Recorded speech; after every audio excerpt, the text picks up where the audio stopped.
नमस्कार बंधुरा शिवानीज रान्नाघरे सबाइके स्वागत। आज आमार रेसिपि चिंगड़ी माछेर बड़ार झोल। भीषण सहज भावे करे देखानोर चेष्टा करेछि और रेसिपिटा भालो लागले अवश्यई एकटा लाइक करबेन। चलुन ताहले रेसिपिटा देखे नेওয়া যাক। एखाने आमि 1 काप मतन छोलार डाल भिजिए रेखेछिलाम प्राय 2 घंटा मतन। डालटाके 2-3 बार भालो करे जल पाल्टे धुए निয়েছি। तारपरे देखुन एभाবে একটা বাটিতে নিয়ে নিলাম আর এখানে তার সঙ্গে দিয়ে দিচ্ছি 4টে মতন কাঁচা লঙ্কা আর এখানে দিয়ে দিচ্ছি প্রায় 10-12টা মতন এভাবে বড় সাইজের একটু চিংড়ি মাছ নিয়ে নিয়েছি। আর চিংড়ি মাছগুলোকে ভালো করে কিন্তু এই পিঠের দিকে নোংরা থাকে সেটা পরিষ্কার করে নিয়েছি।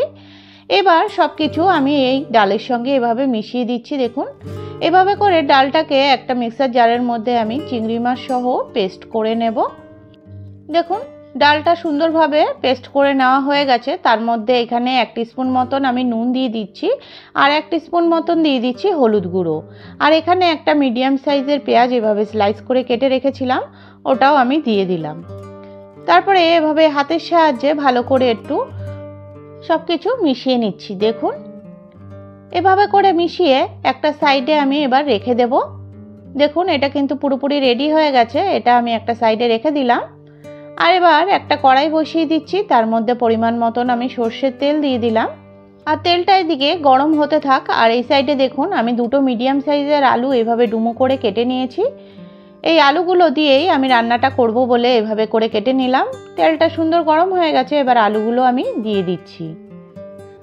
আলুগুলো দিয়ে এখানে 1/2 টিস্পুন মতন নুন আর 1/2 টিস্পুন মতন হলুদ গুঁড়ো দিয়ে একটু নাড়াচাড়া করে দিচ্ছি। দেখুন আলুগুলোকে তারপরে হাই ফ্লেমে একটু ভেজে নিলাম। তারপরে 2 থেকে 3 মিনিটের জন্য একটু সিম করে ঢেকে দিয়েছি।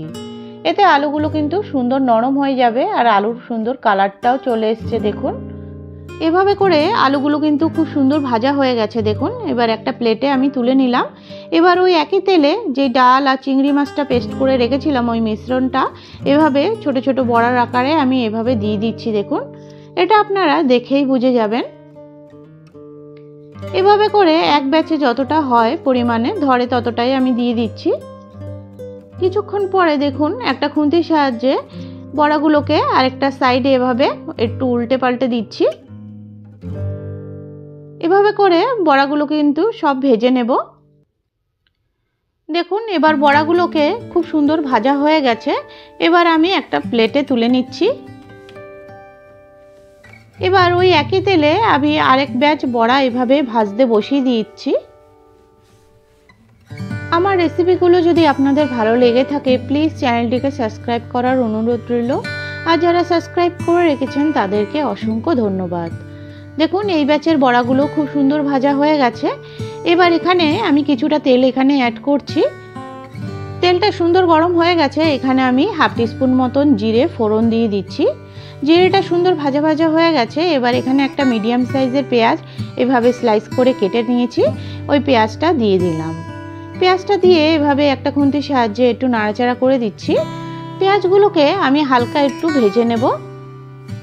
তারপরে দেখুন এখানে 1 টিস্পুন মতো নুন দিয়ে দিলাম আর 1 টিস্পুন দিয়ে দিচ্ছি হলুদ গুঁড়ো।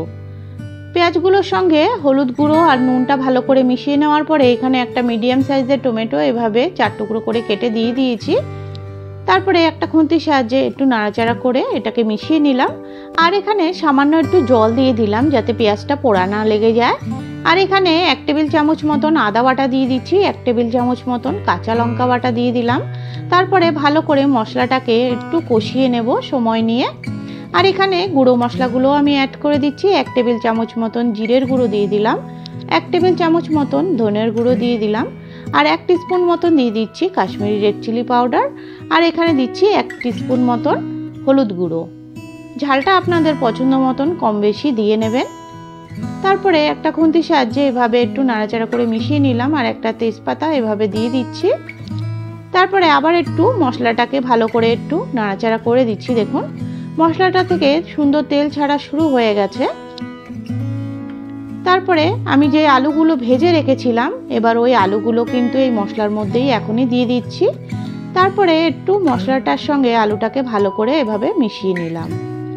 2 থেকে 3 মিনিট পরেই আমি এখানে এবার যতটা পরিমাণ গ্রেভি রাখবো ততটা আমি জল দিয়ে দিচ্ছি।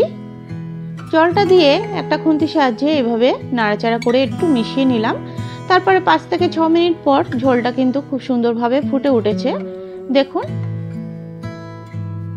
আবার একটা খুন্তির সাহায্যে এভাবে একটু নাড়াচাড়া করে দিচ্ছি। আর যেই বড়াগুলো আমি আগেই ভেজে রেখেছিলাম, এবার বড়াগুলো দিয়ে আবার একটু খুন্তির সাহায্যে এভাবে নাড়াচাড়া করে দিচ্ছি। দেখুন, এভাবে করে হাই ফ্লেমে 5 মিনিটের জন্য আমি একটু ঢেকে দিয়েছিলাম।